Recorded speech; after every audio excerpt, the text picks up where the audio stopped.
सी के का कॉन्सेप्ट देखिए कि सी के always come eight the end of the word और एंड ऑफ ए सिलेबल। मतलब जब भी सी के का प्रोनाउंसिएशन आता है तो वह हमेशा वर्ड के लास्ट में ही आता है। कैसे?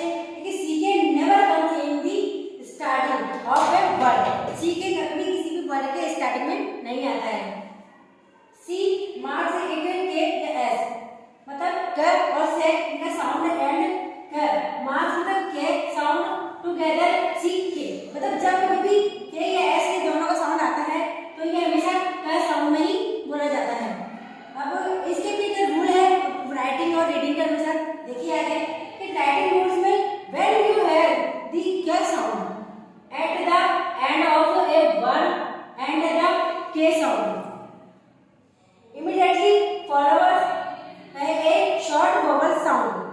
It is similar to ck कि जब भी ये सी के साउंड आता है बीच में या किसी भी दो साउंड में आता है तो ये हमेशा लास्ट में आता है।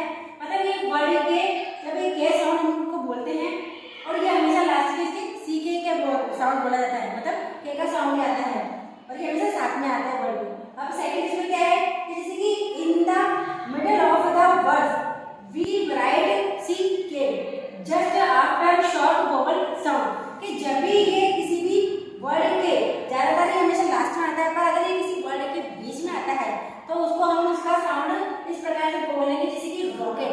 तो ये इसका कॉन्सेप्ट के बीच में ये बीच में आ रहा है। हम इसका एग्जांपल इस प्रकार से देंगे कि रॉकेट। तो सी के इसमें यहाँ आ रहा है।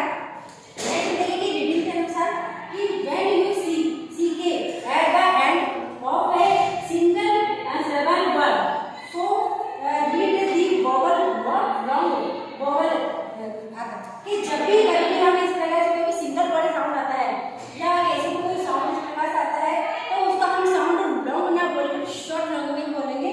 कि जैसे कि एग्जांपल है देखिए पी ए सी के मतलब पैक। अब इसके रिमेंबर हम बच्चों को किस प्रकार से याद करा सके कैसे उनको बता सके तो हम इस प्रकार से याद रखेंगे कि when after vowel there is any other vowel or sound and you k sound at the end you need to write k। एक एग्जांपल तो बेसिकली कि जब भी कोई आफ्टर कोई vowel sound पहले आता है या उसके बाद में आता है तो हम बच्चों को इस प्रकार से बताएंगे कि अगर हमेशा ये k साउंड लास्ट में ही आता है और इसको लॉन्ग साउंड ना बोलते हुए सडनली इस प्रकार से बोलते हैं जैसे कि लिंग। या अगर मान लो सी ना आकर के ये हमेशा ऐसा इस प्रकार से आता है तो हम इसको इस प्रकार से प्रोनाउंसिएशन कर सकते हैं लिंग। फिर देखिए कि नोट इस प्रकार से बताइए कि if you find K or C at the end they are not following immediately after short vowel कि जब कभी अचानक से कोई साउंड इस प्रकार के वोवल में अचानक से आता है सी के साउंड तो हम इसको एग्जांपल करके किस प्रकार से बोलेंगे शॉर्ट लॉन्ग साउंड बोलेंगे जैसे कि एस डबल ई के मतलब सिक्स और पी ए आर के पर पी ई आर के पर इस प्रकार से का साउंड प्रोनाउंसिएशन देंगे और बच्चों को हम इस प्रकार से समझाएंगे। Thank you.